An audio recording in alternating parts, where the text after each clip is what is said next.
Dios les bendiga, iglesia.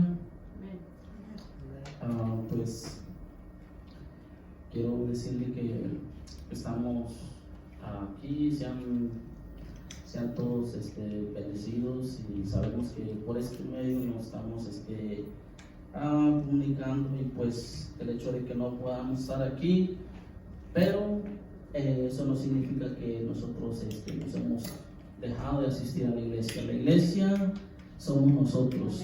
En donde quiera que usted esté, ahí está la iglesia. Y bueno, vamos a seguir con la enseñanza. Sabemos que hemos estado viendo la profecía del profeta Daniel, y ahí donde esté, si tiene a la mano su lección, pues vamos a ponerla en obra, vamos a leerla, y pues reciban bendiciones de nuestros pastores también allá donde estén. Síganse gozando y sigamos orando los unos por los otros en estos momentos de crisis en el mundo. Pero Dios es bueno, y nosotros somos la luz del mundo, y que Él nos manda que seamos luz en medio de un mundo lleno de caos. Y vamos a orar un rato para empezar esta lección, y ahí donde esté, vamos, incline su rostro y pidamos a Dios que nos dé sabiduría, que nos dé entendimiento para poder entender su palabra. Bendito Dios y buen Padre, te damos gracias en este día, porque tú eres bueno, porque tu misericordia nos ha guardado de todo peligro, Señor. Bendecimos tu nombre y ponemos en tus manos este estudio, y esperamos que sea de bendición. Bendice a cada uno de mis hermanos a donde estén, y guárdalos, cuídalos, Señor, y que en nuestra vida, Señor, siempre haya gozo y bendición, haya, Señor, de tu amor en nuestro corazón. Te damos gracias y te pedimos, Espíritu Santo, que seas tú que abras nuestro entendimiento, en el nombre de Jesús. Te damos gracias. Amén y amén. Bueno, hemos estado estudiando la profecía del profeta Daniel. En 2 lecciones atrás hemos visto acerca de la visión de Daniel. En el día de hoy vamos a ver esta lección que se llama la visión del carnero y el macho cabrío.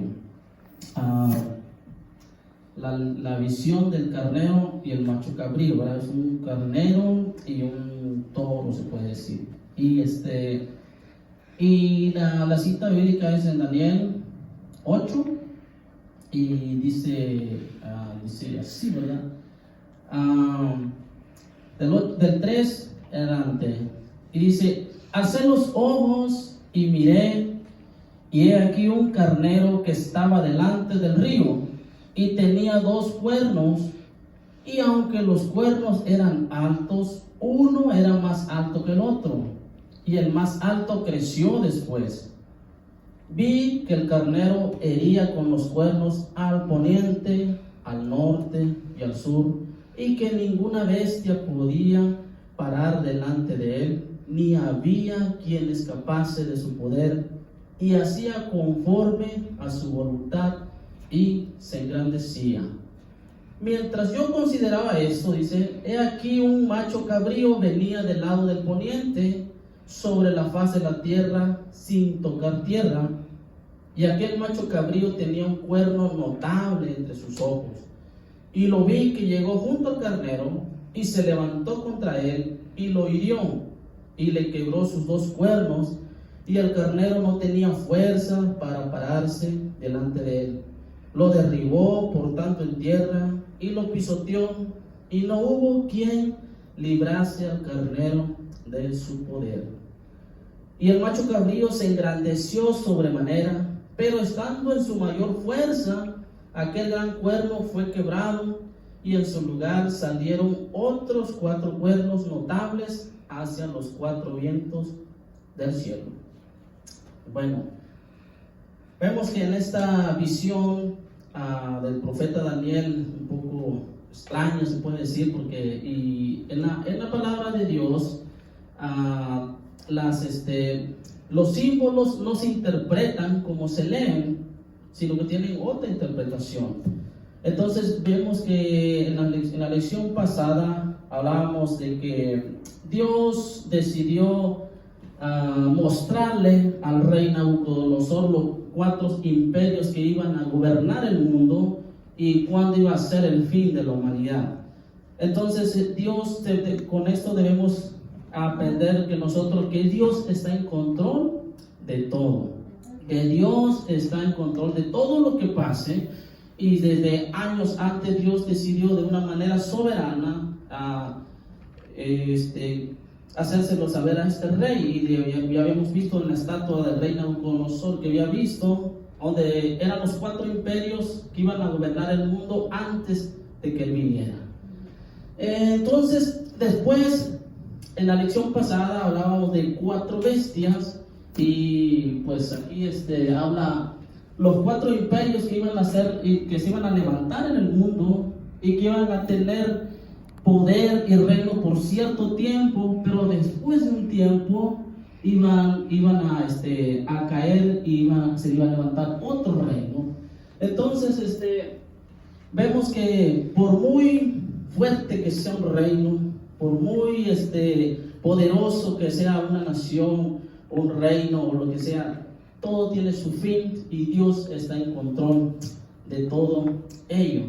Entonces hablamos y aquí vemos que uno de los reinos que significaba, vemos el león con alas, esto significaba el imperio babilónico, y el oso, el imperio medo-persa, el oso. Entonces el leopardo, el imperio griego, y el último, una bestia temible. Todos estos reinos tuvieron su época, su año de poder y dominio, pero llegó un tiempo en que otro reino lo sucedía. Entonces esto nos demuestra que en la palabra de Dios que este mundo va a ir de mal en peor al acercarse la venida del Rey de Reyes y Señor de Señores. Todos estos reinos ya no están, ya no existen. Ahorita no se ha levantado ningún reino. Entonces en la estatua del sueño de Nabucodonosor veíamos que estamos en los últimos tiempos, en donde todos estos reinos ya pasaron, y hoy estamos en los últimos tiempos en donde la venida del Señor Jesucristo se acerca. ¿Y qué debemos nosotros hacer? ¿Qué debemos como iglesia? ¿Cómo debemos nosotros aprender a escuchar a Dios? Porque Dios de alguna manera nos habla a través de señales con el fin de que volteemos nuestros ojos a Él. Dios siempre ha hablado a su pueblo, y entonces esta profecía era porque quería que su pueblo, Dios instruyó a su pueblo para que con el fin de que ellos se prepararan para los tiempos difíciles. Siempre los ha habido y siempre los habrá. Y Dios quería que su pueblo permaneciera en su fe. Dios quiere que crea en su promesa, y eso los hace ser fuertes en la fe. Eso los hace ser que se apeguen a su fe, aun cuando vivamos en un mundo de confusión, en un mundo donde las cosas parecen ir de mal en peor. Y la pregunta es: ¿tienes miedo? ¿Tenemos miedo? El mundo tiene miedo allá afuera, y quizás el propósito de Dios es que nosotros volteemos a Él. Entonces aquí Dios le mostró a Daniel lo que era estos imperios. Dice que él alcé los ojos y miré, y aquí un carnero que estaba delante del río. Aquí Dios me mostró una visión de un carnero, que este carnero sí tenía 2 cuernos, y uno estaba más grande que el otro, y que él vio que el carnero empezaba a herir a diferentes direcciones. O sea que se levantó, carnero representaba a una potencia, en donde este carnero representa al imperio medo-persa, y que este imperio se levantó de una manera que empezó a conquistar a tantos lugares, que se hizo fuerte, pero vino después otro animal, según aquí dice la escritura, que dice que mientras él estaba viendo esto, mientras yo consideraba esto, dice, un macho cabrío venía del lado del poniente sobre la faz de la tierra sin tocar tierra. O sea, daba la impresión que venía volando, pero no iba volando. Lo que pasa es que este macho cabrío representa al imperio griego, en donde su general Alejandro Magno era el que conquistaba las demás naciones, y lo consideraban que era tan veloz, que corría tan veloz, que sus conquistas fueron tan rápidas que... ¿Quién fue Alejandro Magno? Alejandro Magno fue un guerrero del imperio griego, en donde este hombre a sus casos 31 años había conquistado casi todo el mundo en el mundo antiguo. A sus 31, 32 años era un joven conquistador. Entonces por eso Dios lo describe como un macho cabrío que volaba, que iba casi, dice, no tocando el suelo, casi iba volando de tan rápido que se extendió su fama y sus grandes hazañas que él hacía, ¿verdad? Y pues así lo consideraba como eso. Entonces, cuando vino, dice, este macho cabrío vino del lado del poniente sobre la faz de la tierra, dice, sin tocar tierra.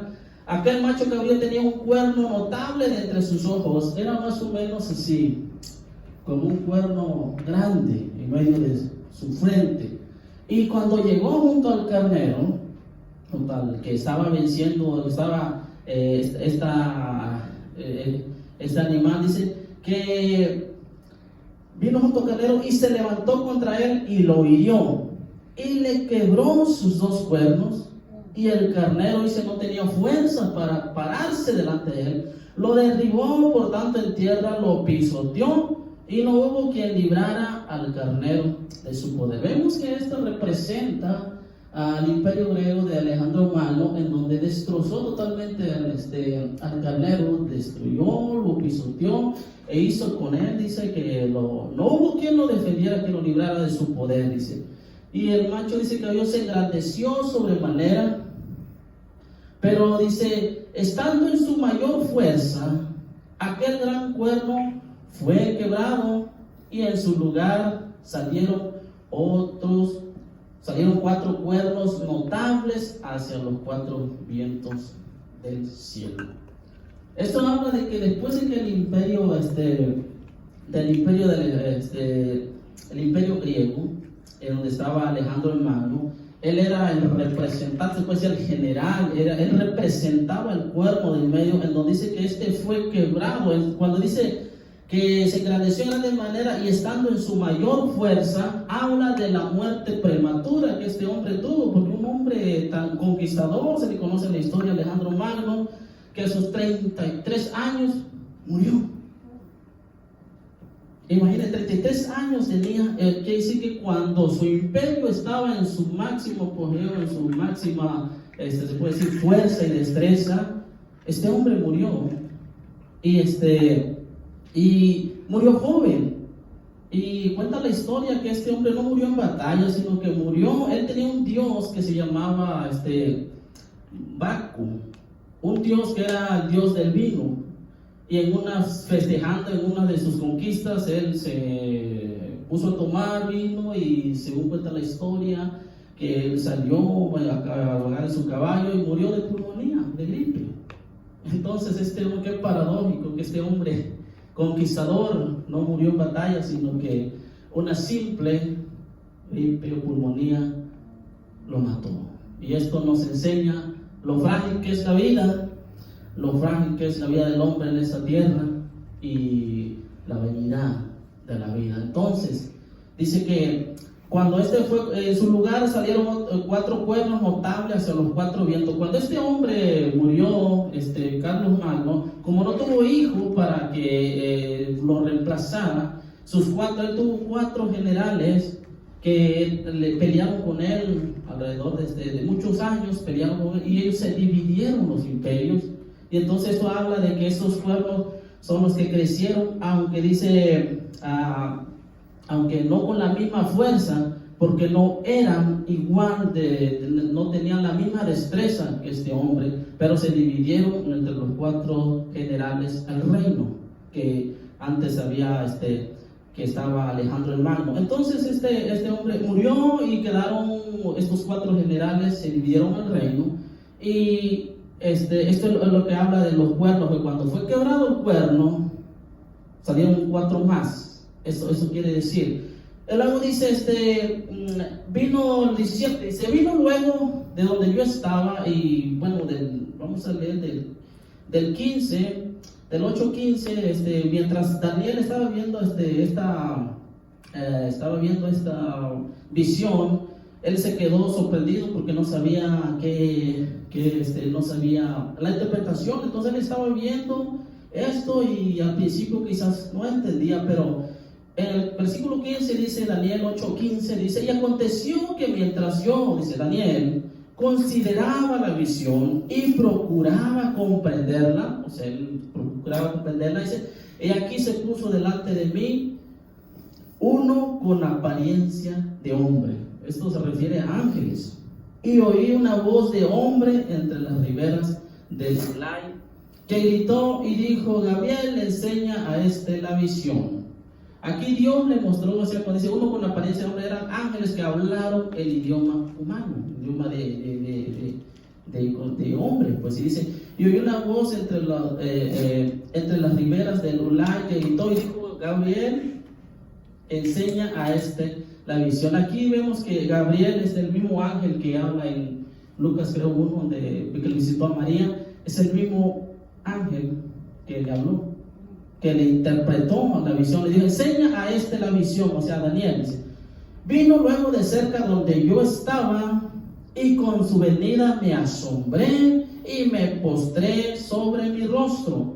Pero él me dijo, entiende, hijo de hombre, porque la visión es para el tiempo del fin. Vemos que aquí Daniel se perturbó. Siempre pasa así cuando el hombre, por lo regular, cuando el hombre tenía un acercamiento con Dios, perdía conocimiento, pero esto pasó. Dice que este hombre, Gabriel, se acercó a Daniel para explicarle la visión de lo que él estaba viendo. Entonces le dijo, entiende, hijo de hombre, dice, porque la visión es para el tiempo del fin, o sea, para el fin de la humanidad, pues decir. Mientras él hablaba conmigo, dice, caí dormido en tierra sobre mi rostro, y él me tocó y me hizo estar en pie, y dijo, he aquí, yo te enseñaré lo que ha de venir al fin de la ira, dice, porque eso es para el tiempo del fin.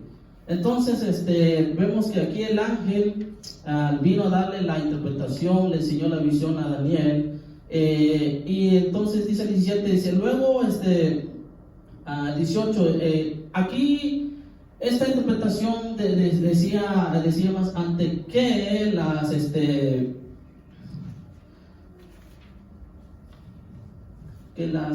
los símbolos no se interpretan como se leen, porque podemos malinterpretar cuando no entendemos la Biblia y vemos estas bestias, decimos pues qué bestias son, pero no se interpretan como se leen, sino que tienen su significado. Y lo maravilloso de esto es que quizás algunos puedan decir, pero ¿y tú cómo sabes qué es eso? Bueno, aquí vemos que tenemos la bendición de que este mismo ángel nos da la interpretación más adelante. Cuando se fue a Daniel, le dijo, en cuanto al carnero que viste en el capítulo 20, dice que tenía 2 cuernos, estos son los reyes de Media y Persa. O sea, le está explicando aquí el ángel Gabriel está diciendo a Daniel en cuanto al carnero, o sea, eso quiere decir que el carnero era el imperio medo-persa. Entonces dice, y el macho cabrío es el rey de Grecia, o sea, eso representaba al imperio griego. Entonces son los mismos, pero aquí como que nos están describiendo con mayor claridad. Dice, el macho cabrío es el rey de Grecia, y el cuerno grande que tenía entre sus ojos es el rey primero, este es Alejandro el Magno. Eso significaba. ¿Sí? Entonces, esto nos enseña a nosotros aquí en el primer punto. Dice la visión de Daniel en Susa, dice que Dios esperaba, Dios quería poner, dice, la visión advertía que los peligros que enfrentaría el pueblo judío cuando muchos de ellos abandonaran su fe por adoptar prácticas paganas. Dice, esta visión dio más detalles sobre el segundo y tercer reino de la visión de Daniel. Dice. Entonces dice, la derrota del carnero por una cabra era un símbolo del surgimiento del imperio griego que ocurriría 2 siglos más tarde. El cual notable era Alejandro Magno. Bajo el liderazgo de Alejandro, Grecia fue irrefrenable. Entonces, aquí nos da la explicación el ángel Gabriel, y nos dice que eso se refiere a estos reinos, como cayó uno y se levantaba otro. Entonces, y el 22 sería en cuanto al cuerno que fue quebrado y sucedieron 4 en su lugar, se refiere a Alejandro el Magno, dice, y surgieron 4 que fueron sus 4 generales. Eso significa que 4 reinos se levantarán de esa nación, aunque no con la fuerza de él. Estos 4 generales iban a gobernar, tomaron el lugar de Alejandro Magno, pero no de la misma fuerza como él lo hacía. Dice. Por eso dice, aunque dice que se levantan, aunque no con la fuerza de él. Y al fin del reino de esto, o sea, cuando estos después reinos cayeran, estos 4 generales de estos, cuando estos cayeran, cuando los transgresores lleguen al colmo, se levantará un rey altivo, de rostro y entendido en enigma, o sea, un rey con el que lo va a coronar la altivez y entendido en enigma, o sea, muy sabio. Después de eso iba a levantar un rey con estas características. Dice, y su poder se fortalecerá, mas no con fuerza propia, y causará grandes ruinas, y prosperará, y hará arbitrariamente, y destruirá a los fuertes y al pueblo de los santos. Cheque esto, destruirá al pueblo de los santos. Después de esos reinos, se iba a levantar otro, dice que entendido en el enigma, o sea, muy sabio, y que lo iba a coronar la altivez, muy altivo, arrogante, y claro, por supuesto que se iba a levantar contra los santos. Esta persona se llamaba Antíoco, en donde fue perseguidor del pueblo de Dios, y que en su momento quizás el pueblo de Dios diría, ¿dónde está Dios? Dios nos ha hablado a través de la historia. Dios nos quiere advertir, y la pregunta es cómo nosotros escuchamos a Dios. Dice aquí una pregunta para reflexión: ¿de qué manera hoy ve a Dios presente en los acontecimientos mundiales? ¿Cómo es que nosotros podemos ver que Dios está presente en los acontecimientos que están pasando ahorita? De hecho, pueden decir algunos, ¿dónde está Dios? Si hay hambre, ¿dónde está Dios? Que si está pasando esto. Pero aquí la palabra de Dios nos enseña que Dios tiene el control de todo lo que pase en el reino.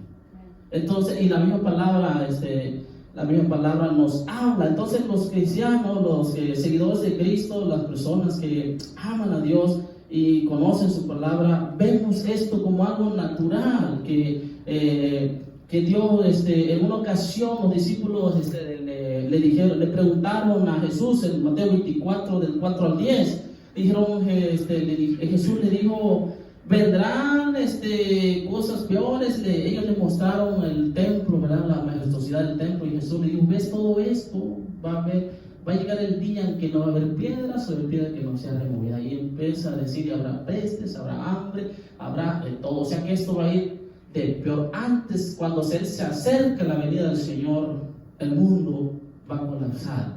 Entonces, los cristianos debemos saber esto. Entonces, ¿dónde está nuestra confianza? Nuestra confianza está en que sabemos que un Dios que hizo la tierra, que hizo el mundo, está en control de todo lo que está pasando. aun cuando no lo entendamos. ¿De qué manera hoy ve a Dios y se presenta en los acontecimientos mundiales? ¿Cómo es que podemos decir, ¿dónde está Dios? Dios está en todos lados. Su pueblo entiende esa palabra y debemos entender que si Dios permite que pasen ciertas cosas, en su momento van a terminar, no son eternos.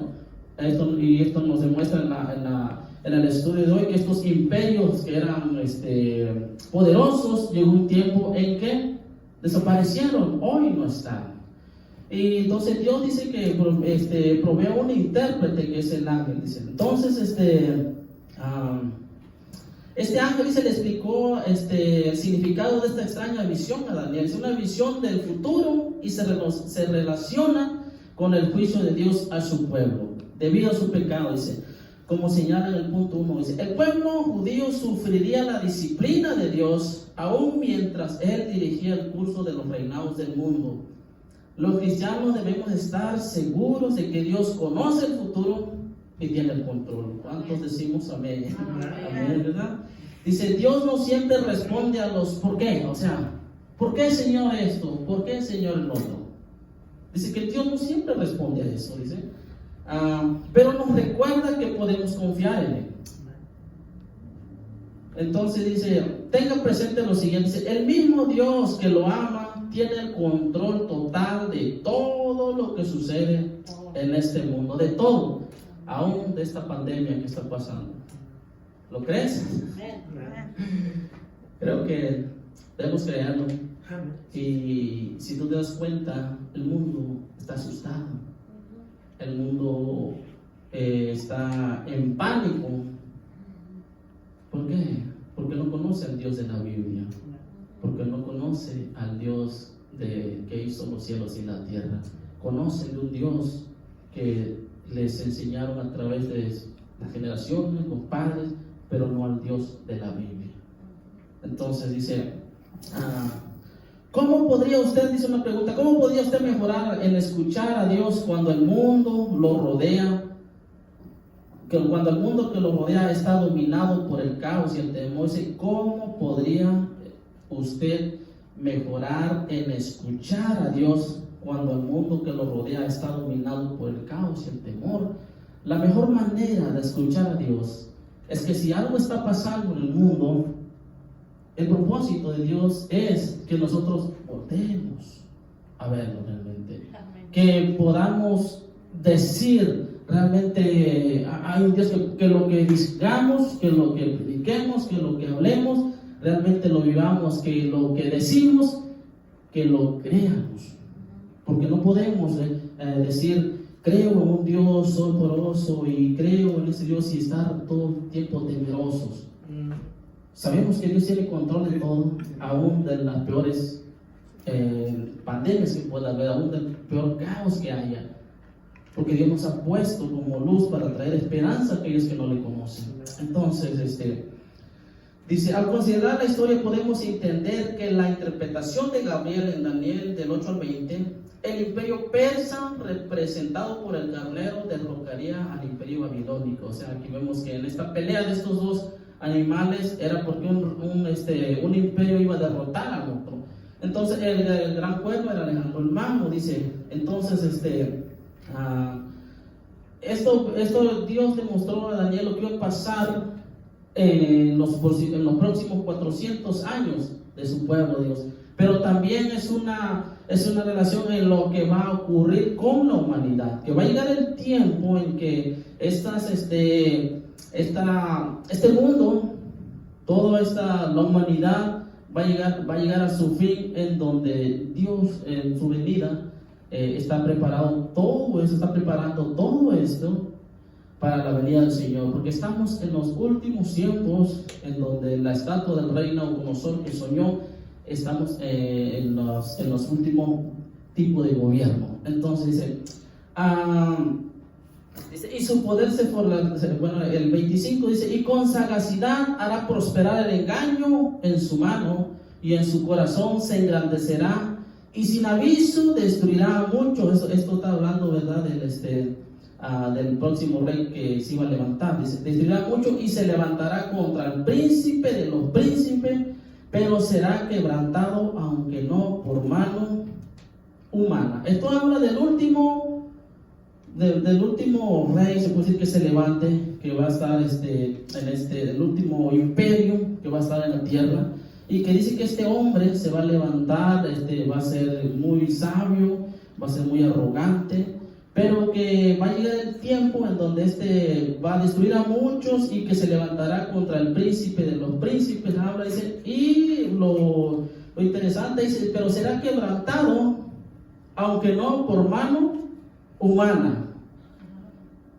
Y esto quiere decir, ¿verdad?, que va a llegar un tiempo en donde habla del anticristo, lo que es en los tiempos finales, cuando se levanta el anticristo, que va a ser derrotado por Dios. Entonces, dice aquí, la mayoría de los eruditos ven un cumplimiento dual en Daniel. Dice, estos versículos describen al futuro y malvado líder conocido como el anticristo, que surgirá durante la gran tribulación. Esto es ¿cómo se puede decir? También se liga con el final de los tiempos de la iglesia aquí en la tierra. El final de los tiempos de la iglesia, cuando sea el arrebatamiento y venga la gran tribulación, va a surgir un rey malvado, llamado el anticristo, en donde va a ser el fin de los tiempos, donde la iglesia será arrebatada, viene la gran tribulación y aparece el anticristo, donde hace obras milagrosas. Dios le permitió hacer guerra con los santos y Él los va a vencer. Dice, en la gran tribulación, antes de que Cristo venga a establecer el reino milenial, dice, esta realidad nos recuerda un hecho importante. Dice, Dios está en control de los acontecimientos aparentemente caóticos de nuestro mundo. Verdaderamente podemos poner nuestro futuro en sus manos. ¿Cuántos quizás no hemos escuchado que el arrebatamiento, la venida de Cristo? Pero vivimos como si no hubiera pasado. Como si no hubiera pasado. Es como si, sí, eso se ha escuchado hace mucho, y algunos creen que hasta que es como un cuento, como un dicho. Sí, sabemos que va a venir, pero no vivimos como si lo creyéramos. Porque si lo creyéramos, viviríamos más apegados a Dios. Viviríamos más, siendo más mejores cristianos. Viviríamos como si esperáramos con alegría la venida del Señor. Entonces dice, una pregunta, ¿cómo podría la visión de Daniel ayudarlo a responder a la autoridad del gobierno con oración y confianza a Dios, en vez de con miedo o aún con ira? Esto a veces, a veces los grandes conflictos, como lo que está pasando hoy, nos hace acercarnos a un Dios con miedo. Nos acercamos y decimos, ay Señor, pues nos acercamos con miedo. ¿Cómo es que es mi actitud en estos momentos, en momentos de angustia, en momentos de desesperación? Dice, ¿cómo nos acercamos con miedo o con ira? Muchos se voltean a Dios y dicen, ¿dónde está Dios? O muchos se voltean a Dios y decimos, Dios, tú estás aún en medio de esta situación. Entonces, ¿cuál es mi actitud? Las pruebas y las dificultades sirven para alejarnos de Dios o para acercarnos a Dios. Dependiendo de lo que tú hagas, es lo que hay en tu corazón. Si yo me alejo de Dios porque pasé por eso y por lo otro, digo, ¿dónde está Dios? Es porque hay odio en mi corazón. Pero si aún en medio de las dificultades digo, Dios es bueno, y me pasa lo que pasa, y todo el mundo digo, sí, sigo siendo, Dios es bueno, es porque revelamos lo que hay en nuestro corazón cuando pasamos por estos momentos difíciles. Entonces, esta visión, se puede decir, esta visión de Daniel refleja, explica en los últimos tiempos que la humanidad vamos a vivir aquí. Entonces, nos estamos acercando, hermanos, a los últimos días, y esta es una realidad. Esto es una verdad de que muchas veces queremos verla como muy lejos, o no queremos quizás creerla, pero de que es una realidad, es una realidad.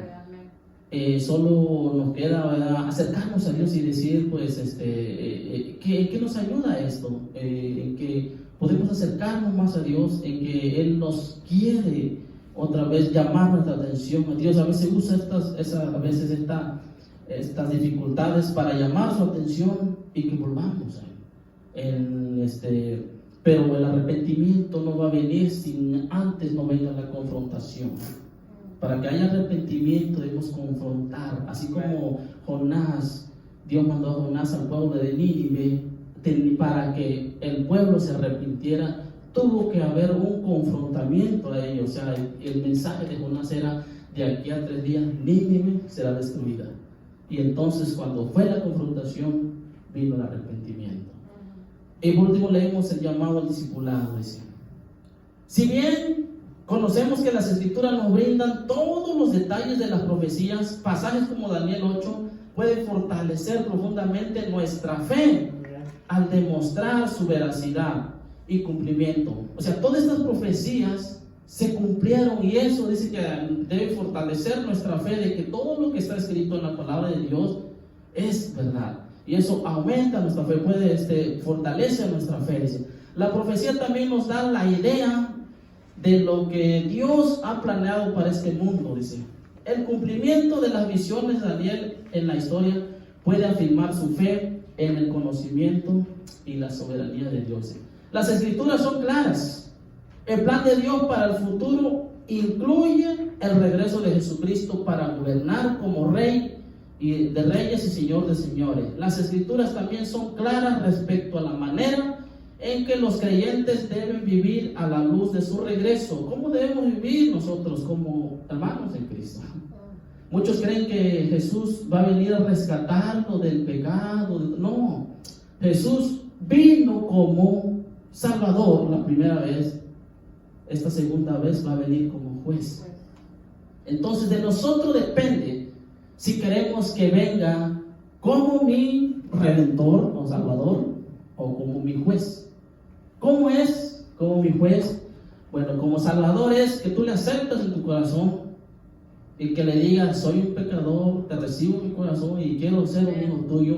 Es como tú le recibes y Él va a venir como Salvador. Pero si no le aceptas, va a venir como juez.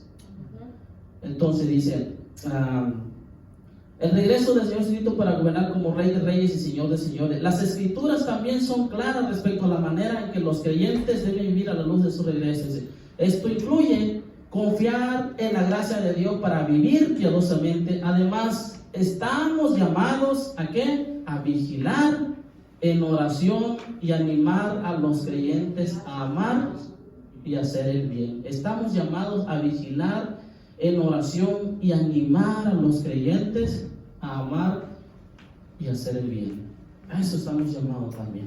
Entonces, Dios nos ha llamado a orar los unos por los otros y animar a hacer el bien. Así que ahí donde estés, no impide que nos acerquemos a Dios.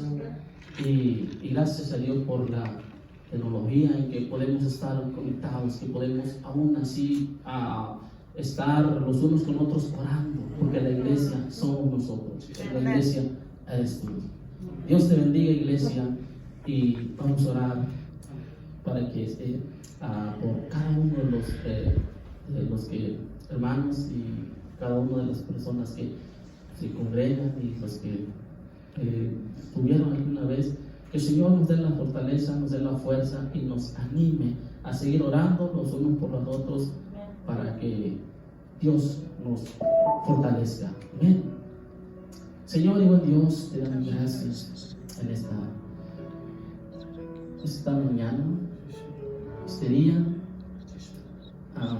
en esta hora, porque tú nos has guardado, porque tú nos enseñas en tu palabra que todo está bajo tu control, No importa lo grande, lo pequeño, lo peligroso, lo que sea, tú estás en control. Tú que hiciste la tierra, tú que hiciste todo el Señor, tú tienes el control en ello.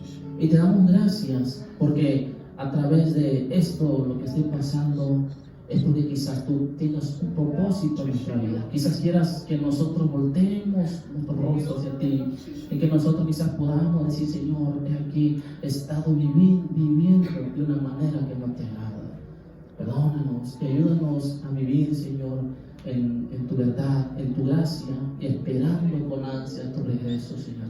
Porque sabemos, Señor, que los que estamos en ti, Señor, los que te aman, Señor, tú, Señor, nos guardas, tú nos cuidas, pero aún así, si no fuera, Señor, nuestra confianza está en ti, en que tú, Señor, nos guardas y tú nos cuidas. Y podemos decir que tú eres bueno, Señor. Danos la fuerza, danos la fortaleza, Espíritu Santo.